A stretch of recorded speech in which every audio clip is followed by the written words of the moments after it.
សួស្តីអ្នកនរគ្នាថ្ងៃនេះយើងមកដឹងពីប្រភេទមនុស្សចំប្រភេទមនុស្សយើងទាំងអស់នៅក្នុងលោកយើងមានពីរប្រភេទគឺ introvert និង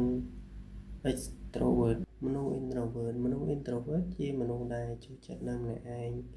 ចូលចិត្តភាពស្ងៀមស្ងាត់មិនសូវចេះល្អូច្រើន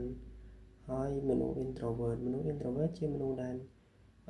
មិនសូវចេះនិយាយស្ដីច្រើនចូលចិត្តនៅកន្លែងដែលស្ងប់ស្ងាត់ហើយគាត់មិនសូវមានមិត្តភក្តិច្រើនទេបើយ៉ាងហោចណាស់មានមិត្តភក្តិជិតស្និទ្ធ2ទៅ5នាក់តែប៉ុណ្ណោះ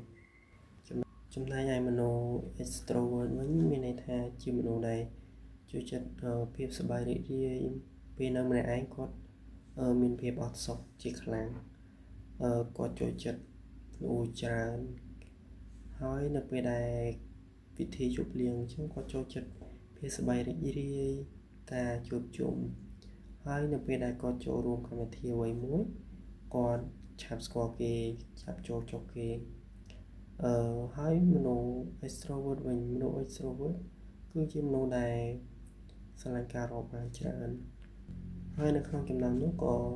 មនុស្សទាំងអស់ក៏មានខ្ញុំដែរខ្ញុំជាមនុស្សដែល introvert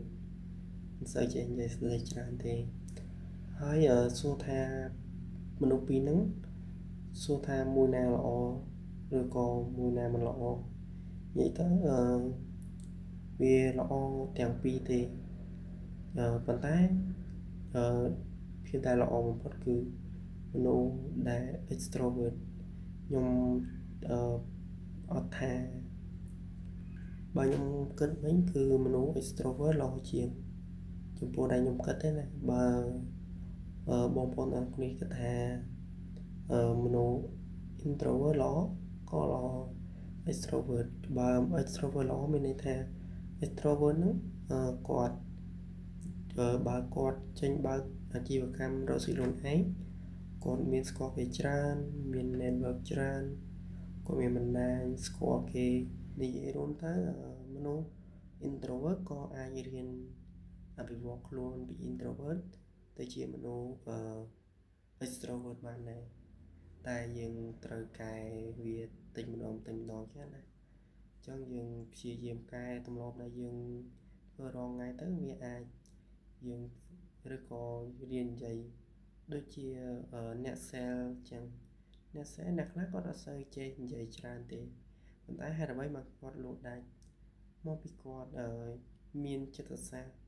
គាត់និយាយឲ្យភ្ញៀវយល់ឲ្យពន្យល់ពីលទ្ធផលដែលគាត់បានណែនាំចឹងណាអញ្ចឹងវីដេអូខ្ញុំចប់តែប៉ុណ្ណេះចាប់ជួបគ្នានៅវីដេអូក្រោយជួយចុច like និង subscribe នេះមួយផង